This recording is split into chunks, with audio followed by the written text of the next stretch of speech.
ನಮಸ್ಕಾರ, ನಾನು ಬಿ.ಆರ್. ನಾಯ್ಡು. ಶತ್ರುವಿಗೆ ಶತ್ರು ಮಿತ್ರ ಆಗ್ತಾನೋ ಇಲ್ವೋ ಗೊತ್ತಿಲ್ಲ, ಆದ್ರೆ ಬಿಜೆಪಿಯ ಸೂಪರ್ ಸ್ಮಾರ್ಟ್ ಐಟಿ ಸೆಲ್ಗೆ ಖುದ್ದು ಅವರದ್ದೇ ಕಾರ್ಯಕರ್ತರು ಭೀಕರ ಶತ್ರುಗಳಾಗಿದ್ದಾರೆ. ಏನಪ್ಪಾ ಕತೆ ಅಂದ್ರೆ 12 ಲಕ್ಷ ಫಾಲೋವರ್ಸ್ ಇರೋ ತಮ್ಮದೇ ಅಫಿಷಿಯಲ್ ಪೇಜ್ ನಲ್ಲಿ ಕಾಂಗ್ರೆಸ್ ಸಚಿವರಾದ ಕೃಷ್ಣ ಬೈರೇಗೌಡ ಅವರನ್ನ ಟ್ರೋಲ್ ಮಾಡಕ್ ಹೋಗಿ ಇಡೀ ಬಿಜೆಪಿ ಟೀಮ್ ಈಗ ಪ್ಯಾಂಟ್ ಬಿಚ್ಕೊಂಡು ನಿಲ್ಲುವಂತಾಗಿದೆ. ಹೌದು, ಇತಿಹಾಸದಲ್ಲೇ ಅತ್ಯಂತ ರೋಚಕ ಸೆಲ್ಫ್ ಗೋಲ್. ಬೆಂಗಳೂರಿನ ಕಸದ ಸಮಸ್ಯೆ ಇಟ್ಕೊಂಡು ಕೃಷ್ಣ ಬೈರೇಗೌಡರನ್ನ ಗಾರ್ಬೇಜ್ ಸಿಟಿ ಅಂಬಾಸಿಡರ್ ಅಂತ ಇವರು ಪೋಸ್ಟ್ ಹಾಕಿದ್ದೆ ತಡ ಕಮೆಂಟ್ ಬಾಕ್ಸ್ಗೆ ಕರಸೇವಕರ ದಂಡೇ ನುಗ್ಗಿದೆ. ಆದ್ರೆ ಬಂದಿದ್ ಮಾತ್ರ ಉಗಿಯೋಕೆ ಅಯೋಗ್ಯರೇ. ಕೃಷ್ಣ ಬೈರೇಗೌಡರು ಎಂಥ ದಕ್ಷ ಸಚಿವರು ಗೊತ್ತಾ? ಅವ್ರ ಕೆಲಸ ನೋಡಿ ಮಾತಾಡಿ ಅಂತ ಸ್ವತಃ ಬಿಜೆಪಿ ಭಕ್ತರೇ ತಮ್ಮ ಐಟಿ ಸೆಲ್ ಮುಖಕ್ಕೆ ಕಸ ಬಳಿದಿದ್ದಾರೆ.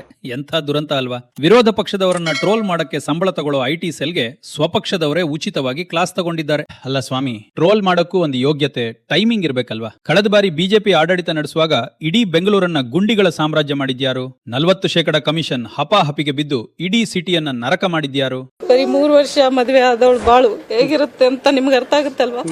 ಚಿಕ್ಕದು ಮಗು ಇದು. ನನ್ನ ಪರಿಸ್ಥಿತಿ ಹೇಗೆ? ಪೇಸಿಎಂ ಮಾಡಿ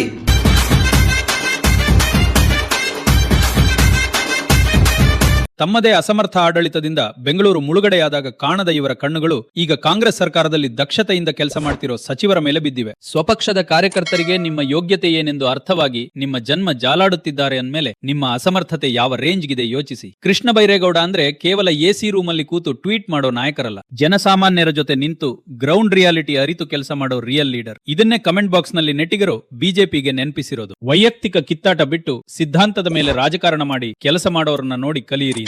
ಇನ್ಮೇಲಾದ್ರೂ ಕಸದ ರಾಜಕೀಯ ಬಿಟ್ಟು ಸ್ವಂತ ಬುದ್ಧಿ ಉಪಯೋಗಿಸಿ ಪೋಸ್ಟ್ ಹಾಕೋದನ್ನ ಕಲಿಯಿರಿ ಬಿಜೆಪಿಯವರೇ. ಕೆಲಸ ಮಾಡೋರಿಗೆ ಜನ ಬೆಂಬಲ ಇದ್ದೇ ಇರುತ್ತೆ ಅನ್ನೋದಕ್ಕೆ ಬಿಜೆಪಿಯ ಈ ಉಲ್ಟಾ ಪೋಸ್ಟ್ ಪ್ರಹಸನವೇ ಸಾಕ್ಷಿ. ಕಸದ ರಾಜಕೀಯ ಮಾಡಲು ಹೋಗಿ ತಾನೇ ಕಸದ ಬುಟ್ಟಿಗೆ ಬಿದ್ದ ಬಿಜೆಪಿಯ ಈ ಕಾಮಿಡಿ ಬಗ್ಗೆ ನೀವೇನಂತೀರಾ? ನೀವು ಕೂಡ ಕೆಳಗೆ ಕಮೆಂಟ್ ಹಾಕಿ ಉಗೀರಿ ಈ ಬಿಜೆಪಿ ಭಂಡತನಕ್ಕೆ. ವಿರೋಧಿಗಳ ನಿದ್ದೆ ಕೆಡಿಸೋಕೆ ವಿಡಿಯೋನ ಲೈಕ್ ಮಾಡಿ, ಶೇರ್ ಮಾಡಿ, ಚಾನಲ್ಗೆ ಸಬ್ಸ್ಕ್ರೈಬ್ ಆಗಿ. ಸಿಗೋಣ ಮುಂದಿನ ವಿಡಿಯೋನಲ್ಲಿ. ನಮಸ್ಕಾರ.